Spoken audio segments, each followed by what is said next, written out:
Hi everyone, welcome to చిన్ని ఆరి works. ఇవాళ నేను వేసిన ఇప్పుడు కోలం డిజైన్ ట్రెండింగ్ అవుతుంది కదా. ఈ డిజైన్ వేసుకోవాలంటే చాలా మంది కష్టపడతారు. చాలా ఈజీగా ఎలా వేసుకోవచ్చు ఈ వీడియోలో నేను చూపిస్తాను, చూసేసేయండి. చెప్తూ చూపిస్తాను, మీరు కూడా చూసేసేయండి. ముందుగా వైట్ పెన్సిల్ తీసుకోవాలి.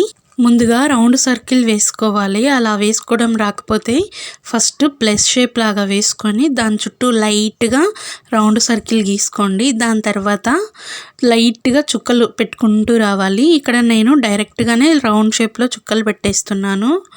ఫస్ట్ ఇలా రౌండ్గా చుక్కలు పెట్టుకోవాలి. దాని ఎదురుగానే మళ్ళీ ఇలా చిన్న చిన్న చుక్కలు పెట్టుకోవాలి. వీడియోలో చూపిస్తున్నట్టుగా పెట్టుకోండి.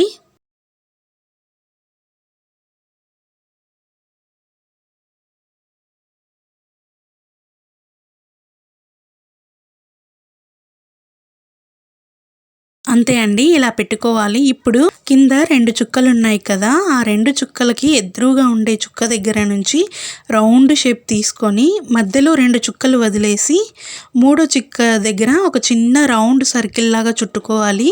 ఇక్కడ వీడియోలో చూపిస్తున్నాను చూడండి. ఇలా మధ్యలో 2 చుక్కలు వదిలేసి 3వ చుక్క దగ్గర మాత్రం రౌండ్ షేప్లో ఇలా చుట్టుకుంటే మొత్తం డిజైన్ నీట్గా వస్తుందండి. నీట్గా రావాలంటే మెయిన్ రౌండ్ సర్కిల్ నీట్గా ఈక్వల్ షేప్లో చుక్కలు పెట్టుకొని గీసుకోవాలి.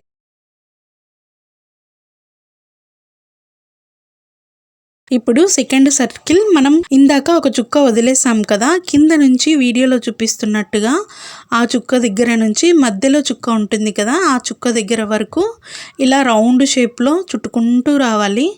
ఇలా చుట్టే నీట్గా ఈక్వల్ షేప్ వస్తుంది. చూడండి, వీడియోలో చూపిస్తున్నాను. ఈ డిజైన్ మొత్తం ఇలాగే నీట్గా రౌండ్ సర్కిల్ వేసుకోవచ్చు. ఇలా మీకు ఎంత పెద్ద ముగ్గు డిజైన్ కావాలనుకుంటే అన్నన్ని చుక్కలు పెట్టుకొని మీరు వేసుకోవచ్చు. ఎలా వేసుకోవాలో చూపించాను కదా. ఇప్పుడు ఇదే టైప్లో ఇప్పుడు ఇలా ఉంటుందండి.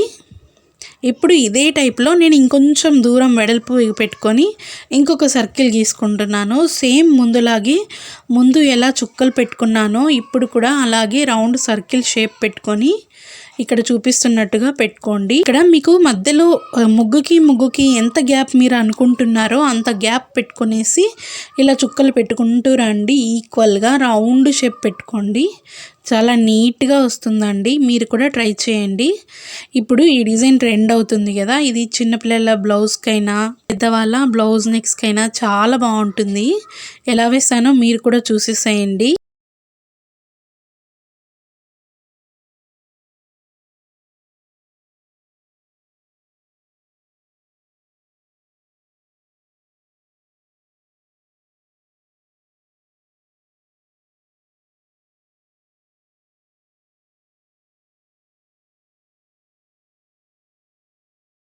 సేమ్ ఇందాకట్లాగే కింద ఎలా రౌండ్ సర్కిల్ మధ్యలో వదిలేసి 3వ చుక్కకి ఎలా చుట్టుకున్నామో ఇలా చుట్టుకోవాలి. మొత్తం సేమ్ డిజైనేనండి. కింద కూడా పైన కూడా సేమ్ కింద ఎలా చుట్టామో పైన కూడా ఇలాగే చుట్టాము. తేడా ఏంటంటే కింద మనం చిన్న చిన్న చుక్కలు పెట్టుకున్నాం, అందుకే దగ్గరగా ఉంటుంది. పైకి వచ్చేసరికి ఆటోమేటిక్గా వెడల్పు పెరుగుతుంది కాబట్టి ఇలా పెద్దగా కనిపిస్తున్నాయి. ఇదే షేప్లో మీరు ఎన్ని లైన్స్ అన్నా వేసుకోవచ్చు. నేనైతే ఇక్కడ 2 లైన్స్ వేసుకుంటున్నాను. వీడికే ఫుల్ హెవీగా చాలా బాగుంటుందండి. ఈ డిజైన్ని మీరు పెయింటింగ్తోనైనా సరే లేదా ఆరీ వర్క్ డిజైన్తోనైనా సరే చేసుకోవచ్చు. నేనైతే ఇక్కడ ఈ డిజైన్ని ఆరీ వర్క్ లాగా వేశాను. ఎలా వేశానో నెక్స్ట్ వీడియోలో కూడా చూపిస్తాను, చూడండి. ఇప్పుడైతే ఈ డిజైన్ ఎలా గీసుకోవాలో చూపిస్తున్నాను, చూడండి.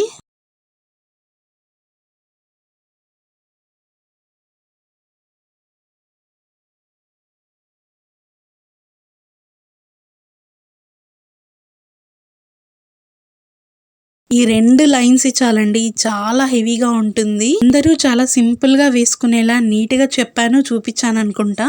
మీకు కానీ అర్థమైతే నాకు కింద కామెంట్ చేసి చెప్పండి. ఫైనల్గా ఈ కోలం లుక్ బ్లౌజ్ డిజైన్ ఇలా ఉంటుందండి. చూడండి, చాలా బాగుంది కదా. అంతే అండి, ఇలా ఉంటుంది. మీరు కూడా వేసేసుకోండి. చాలా ఈజీగా వేసుకోవచ్చు.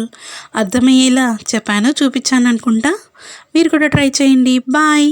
అలాగే మీకు యూస్ అయ్యే మరెన్నో ఆరీ వర్క్స్ డిజైన్స్ అలాగే ఎలా కుట్టాలో వీడియోస్ కావాలంటే నా ఛానల్ని ఇప్పుడే లైక్ చేయండి, సబ్స్క్రైబ్ చేయండి, కామెంట్ చేయండి. Thanks for watching.